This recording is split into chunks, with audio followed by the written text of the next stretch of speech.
Carl Newport म्हणून एक researcher आहे. त्यांनी एक कॉन्सेप्ट दिलेली आहे डीप वर्क.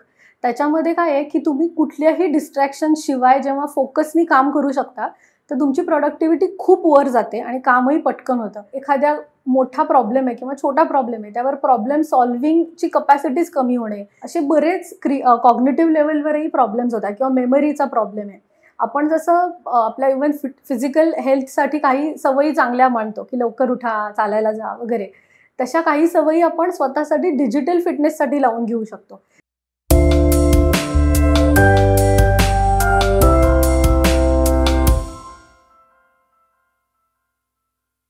नमस्कार. चिदविलास स्टुडिओच्या मेंटल वेलनेस सिरीजमध्ये पुन्हा एकदा सगळ्यांचं स्वागत आहे.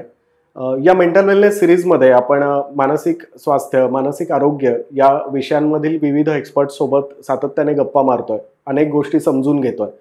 मागच्या एपिसोडमध्ये आपण डिजिटल वेलबिंग या विषयाला धरून चर्चा केली होती धनश्री भिडे हिच्यासोबत, आणि आजच्या एपिसोडमध्ये आपण त्याच संदर्भात काही महत्त्वाच्या मुद्द्यांवरती चर्चा करणार आहोत. तर धनश्री, पुन्हा एकदा स्वागत आहे आजच्या या एपिसोडमध्ये. मागच्या एपिसोडमध्ये आपण जशी चर्चा करताना काही मुद्दे आपल्या समोर आले होते की डिजिटल वेलबिंग, डिजिटल फिटनेस ही एक आता काळाची गरज झालेली आहे. आणि त्यामध्ये बोलताना तू एक खूप महत्त्वाचा मुद्दा सांगितला होतास, तो म्हणजे आता याला वयोगट असा कुठला ठराविक राहिलेला नाहीये.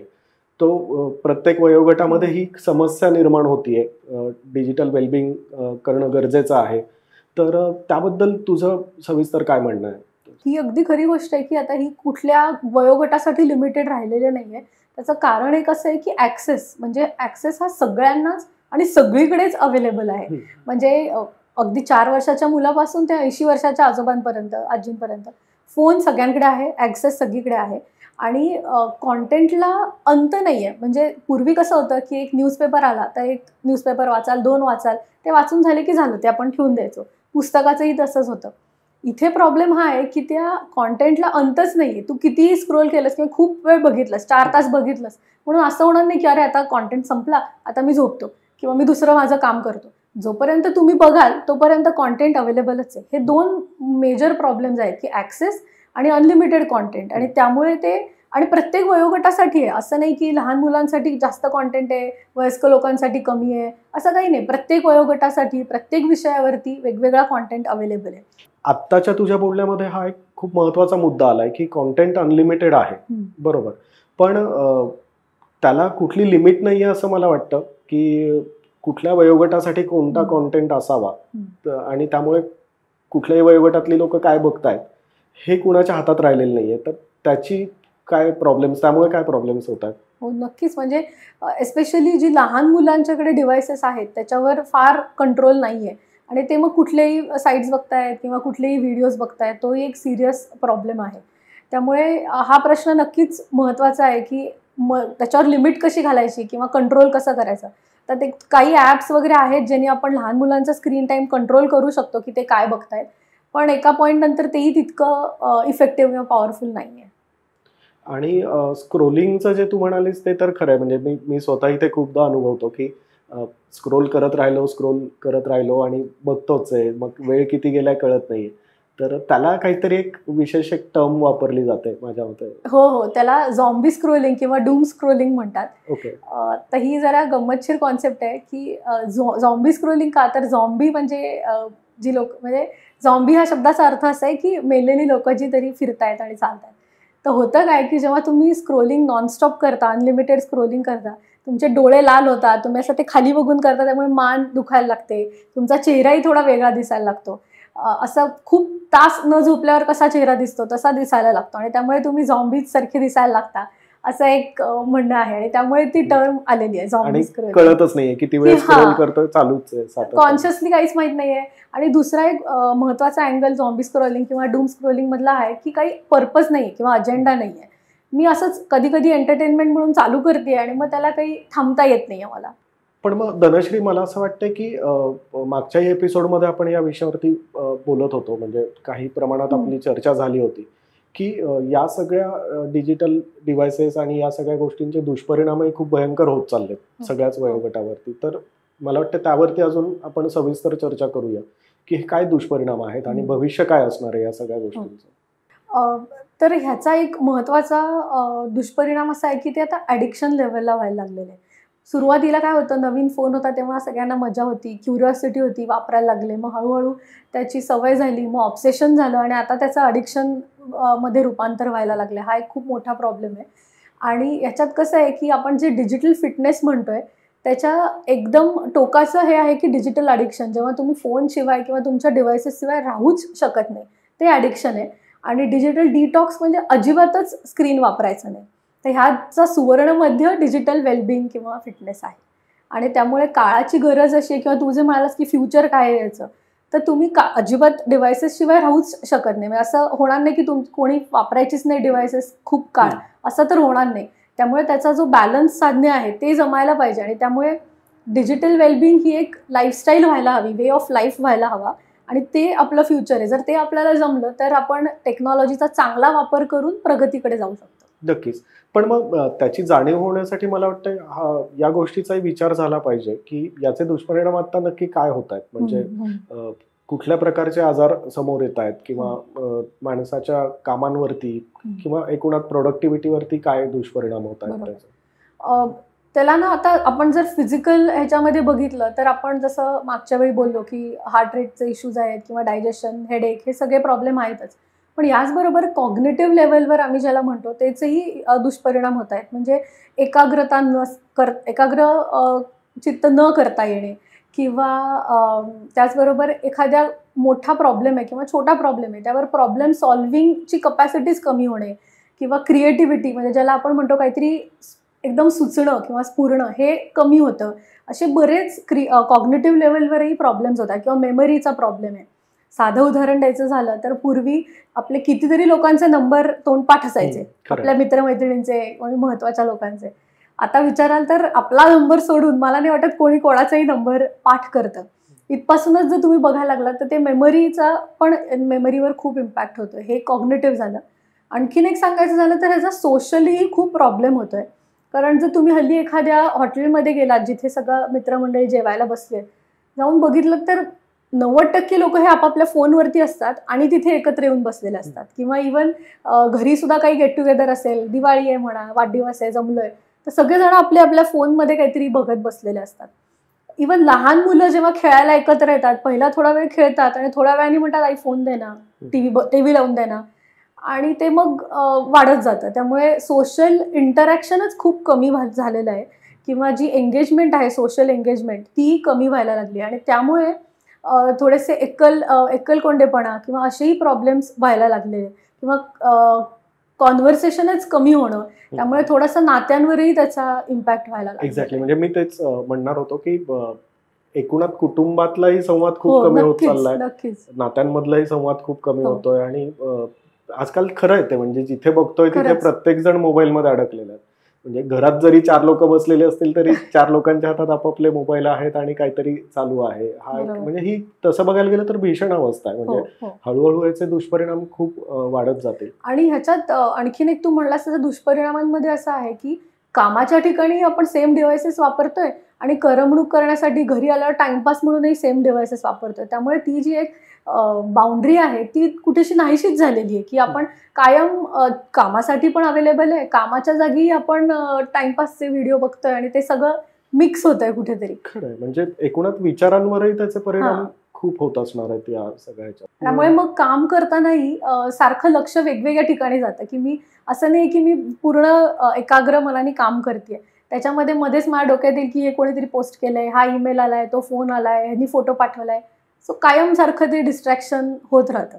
ओके. ही समस्या तर आता सगळीकडेच आहे. म्हणजे कुटुंबांमध्येही आहे, मित्रांमध्येही आहे, जिथे जाऊ तिथे प्रत्येक ठिकाणी प्रत्येक जण डिव्हायसेस मध्ये एंगेज आहे. पण कामाच्या ठिकाणी, ऑफिसेसमध्ये किंवा महत्वाच्या आपल्या कामाच्या ठिकाणी सुद्धा ही गोष्ट जाणवतीये. तर त्याचे काय काय दुष्परिणाम होत आहेत? हो, नक्कीच. तिथे तर प्रॉब्लेम असा आहे ना की सगळ्यांचं काम हल्ली ऑनलाईन आहे, कुठल्या ना कुठल्या डिव्हाइसवरती आहे. म्हणजे फार कमी प्रोफेशन्स आहेत ज्याच्यामध्ये तुम्हाला अजिबात डिव्हाइस लागत नाही आणि तुम्ही विदाऊट डिव्हाइस शिकवू शकता किंवा काम करू शकता. पण सध्या असं आहे की सगळीकडे डिव्हाइसेस लागतात आणि त्याच्यामुळे खरं तर तुमचं काम सोपंही होतं किंवा तुम्ही पटकन पुढे जाऊ शकता, प्रगती करू शकता. म्हणजे आता कोविडमध्ये सुद्धा बघ की व्हर्च्युअल वर्क हा ऑप्शन अवेलेबल होता म्हणून जग चालू राहिलं होतं. सो त्याची चांगली बाजू नक्कीच आहे, पण त्याचा दुसरा म्हणजे दुष्परिणाम असा होतोय की तुम्ही कायमच अवेलेबल असता. सो तुम्हाला सतत ईमेल येत राहतात, सतत मेसेज येत राहतात. सो स्विच ऑफची जी कॉन्सेप्ट आहे की मी आता 2 तास म्हणजे मी घरी आलो संध्याकाळी 7 वाजता किंवा घरी आले आणि आता काही काम नाहीये असं कधी होतच नाही.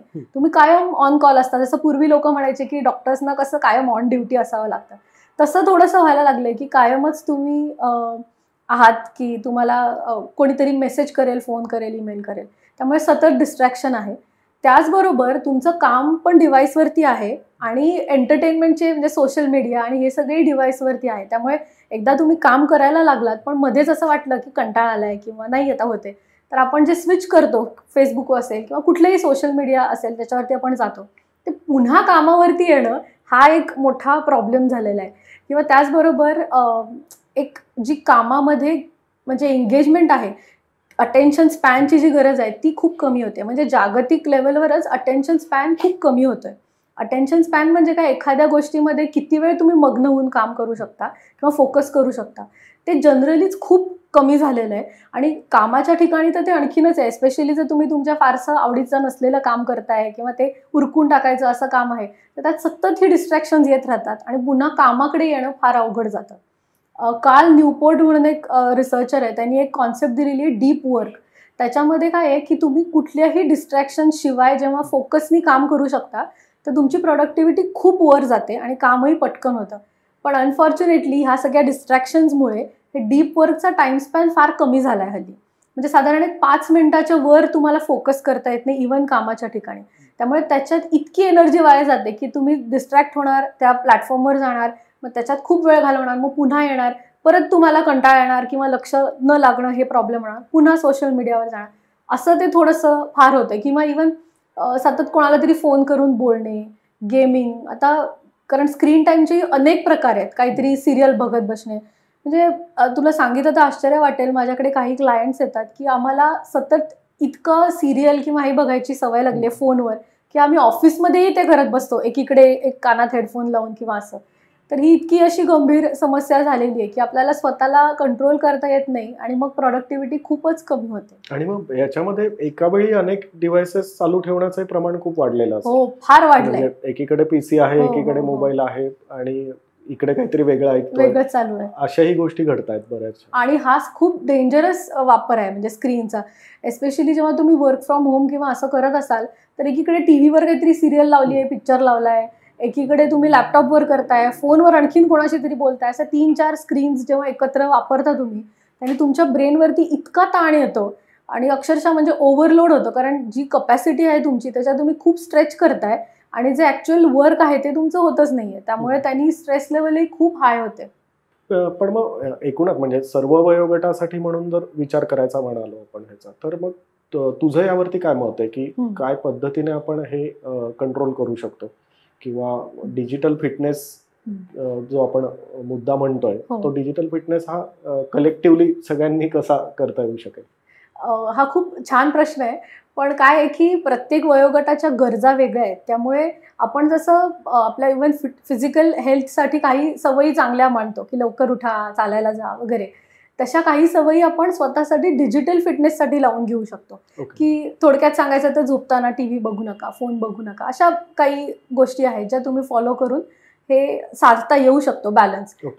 म्हणजे अजून ही परिस्थिती तशी आवाक्यात आहे की आपण हे कंट्रोल केलं तर होऊ शकतं, पण ते नाही झालं तर भविष्यात कदाचित त्याचे खूप दुष्परिणाम आपल्याला बघावे लागतील. जर त्या सवयी वेळेत लावून घेतल्या आणि वेळेत मुख्य आपण जागे झालो की आपण हे खूप वापरतोय, आपण अतिरेकाकडे चाललोय, हे पटकन आपल्या लक्षात आलं आणि त्या सवयी लावून घेतल्या तर नक्कीच कंट्रोलमध्ये. खरं आहे. म्हणजे पहिली ही जाणीव होणं खूप महत्वाचं आहे की हे आपलं चुकतंय, की आपण किती वेळ डिव्हाइसवर आहोत, आपण समोरच्या व्यक्तीशी बोलतोय की नाही किंवा कुठे आहोत, हे या गोष्टीची जाणीव होणं मला वाटतं सगळ्यात पहिला मुद्दा आहे. तर खरं धनश्री, आपण अशा महत्त्वाच्या मुद्द्यांवर या सिरीजमध्ये चर्चा करतच राहू. आज आपण एक सर्वसमावेशक सर्व वयोगटासाठी डिजिटल फिटनेस कसा आवश्यक आहे याबद्दल बोललो. तर आजकाल ही समस्या होऊन बसलेली आहे की कुटुंबातील प्रत्येकजण समोरासमोर बसलेला आहे पण एकमेकांशी बोलत नाहीये. बाहेर फिरायला जातोय पण कदाचित सगळेजण आपापल्या डिव्हाइसेसमध्येच आहेत. 4 मित्र भेटतायत पण त्यांचं एकमेकांशी बोलणं होत नाही कारण ते बाकी जगाशी संपर्क साधतायत आपल्या मोबाईलमधून. तर आज आपण जिथे कुठे बघतोय तिथे सगळीकडे ही गोष्ट आपल्याला जाणवतीये की डिजिटल डिव्हायसेस आणि या सगळ्या गोष्टींच्या आपण किती आहारी चाललेलो आहोत. पण मला वाटतं अजूनही वेळ गेलेली नाहीये. कदाचित या सगळ्या गोष्टींना कुठेतरी एक चांगलं स्वरूप देऊन आपण 100% हे टाळू शकत नाही डिव्हायसेस वापरणं, पण एक कुठेतरी चांगलं स्वरूप देऊन पुन्हा एकदा छान आयुष्य जगण्यासाठी आपण सुरुवात करू शकतो. धनश्री सोबत अशाच काही महत्त्वाच्या मुद्द्यांवरती आपण पुढच्या एपिसोडमध्ये चर्चा करणार आहोत. डिजिटल फिटनेसच्या दृष्टीने डिजिफिट प्रोग्राम नावाचा एक ऑनलाईन रेकॉर्डेड कोर्स धनश्रीने तयार केलेला आहे. हा ऑनलाईन रेकॉर्डेड कोर्स तुम्ही तुमच्या वेळेनुसार तुमच्या कन्व्हिनियन्सनुसार बघू शकता, शिकू शकता. त्याचे सगळे डिटेल्स आम्ही डिस्क्रिप्शनमध्ये दिलेले आहेत, तिथे जाऊन तुम्ही तो बाय करू शकता. तर धनश्री, भेटूया पुढच्या एपिसोडमध्ये नक्कीच. अशाच एका नवीन मुद्द्यावरती.